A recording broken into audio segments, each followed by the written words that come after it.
So my name is Kissoon. I will be your interim chair and I'll be facilitating several of the items on the agenda. So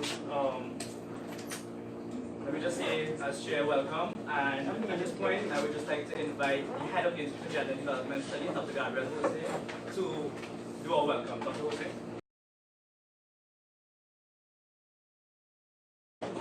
Good evening, everyone. It's wonderful to see a lot of familiar faces here and to see a full group. I would like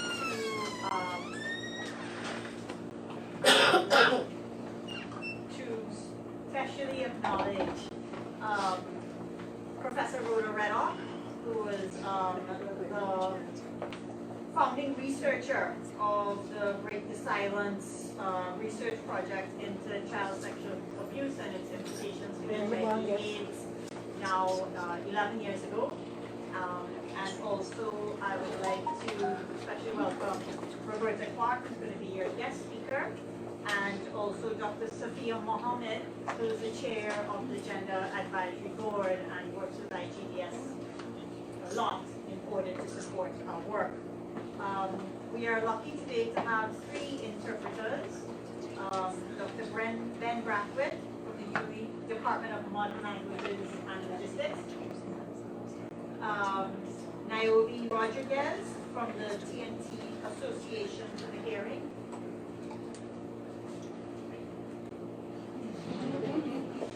And Maya Ramesar, who is also capable of signing press. Is there anybody else who, and anybody who would like to come up closer in order to be better facilitated? Okay. I'd like to welcome you all here today. The work on child sexual abuse and incest is really at the front lines of tackling dysfunction and violence in our society. Today, we don't have a coordinated national prevention strategy for ending child sexual abuse and incest, or indeed for adequately dealing with it in the numbers that it occurs across the country. It is a problem that is likely to be one of the most powerful causes for the kind of family conflict, community conflict, inability to function as citizens and society in the way that we really should. When you tackle issues of child sexual abuse and incest, not simply as a health issue, and not even simply as a violence issue, but as a rights issue, you begin to change everyone's expectations of what the rights of citizens should be to live free of fear and harm. The Break the Silence Network has long been active in ways that cross community, that cross age, and that cross school group. And that has been one of its strengths. And revitalizing the network whenever we come together, coming up with ideas and activities from marches to workshops to art competitions, poster competitions, cultural events, bringing these issues to where people are in ways that can speak to them and also allow them to speak up is something that the Break the Silence Network has long been focused on doing. Here with us today are 15 members of Childline. Can you just show us where you are? Mary, welcome. The Break the Silence Network, any members who have been here over the past decade? Jonathan. Oh. The Victim and Witness Support Unit, can you show us who you are? Welcome. And other members of the TTPS. TTPS? Yes, welcome. Medium. Are you here? Welcome. You know, it's interesting, and Roberta Clarke may speak about this. In the recent study done on the prevalence of violence in Trinidad and Tobago, 45% of the women who had sex before 19 reported having sex under conditions to which they did not consent.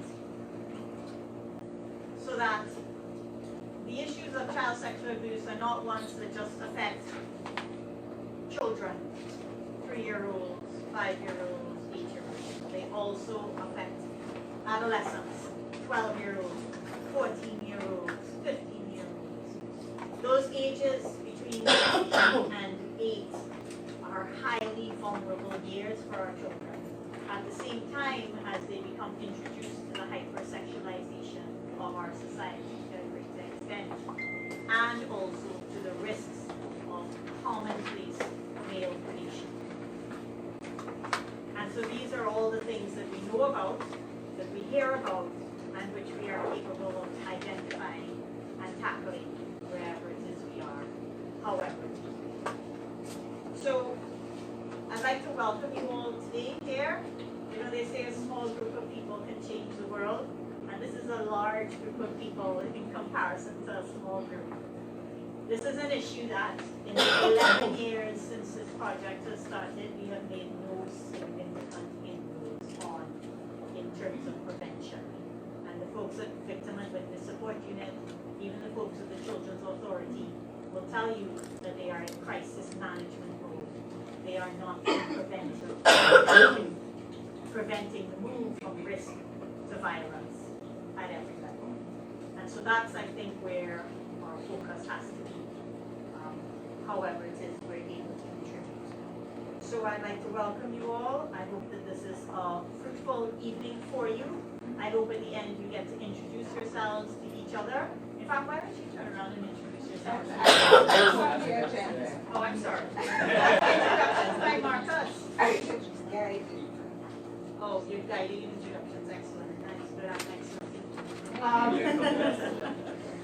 And so I hope this is a productive session. For those of you who've been involved for a long time, please speak up, please bring your expertise. For those of you that are new to this, please let us know however it is the IGDS can continue to collaborate with you, whether it's in just group conversations, whether it's in terms of bringing information, or even forming relationships. My last task before I go is to tell you about the International Women's Day March that I is part of coordinating on March 8th next year, or in International Women's Day is March 8th. And what we want to do is to welcome the broadest range of issues at the march, including representation of issues around family violence and violence against children and sexual violence. To invite members of the TTPS to organize to come to the march, to represent your work even, your goals, your own vision, you know, your passion. To welcome the Victim and Witness Support Unit to come as a contingent and show that not only are you here, but you're here in the midst of hundreds of others that know the important work that you're doing. To welcome the organizations Childline, Coalition Against Domestic Violence, and more, to come to the march and bring your own issues, bring your own messages into the public space so we can learn from each other, engage with each other, and talk to each other. And of course, I would like to especially welcome the hearing impaired community, who we have been trying to be more inclusive in relation to over the past 2 years of the march, and indeed to work on our inclusiveness overall over that time, and to just let you know that wherever it is you are, your issues are welcome to be discussed in terms of how they connect to the long struggle by the women's movement to create a more peaceful and less violent world.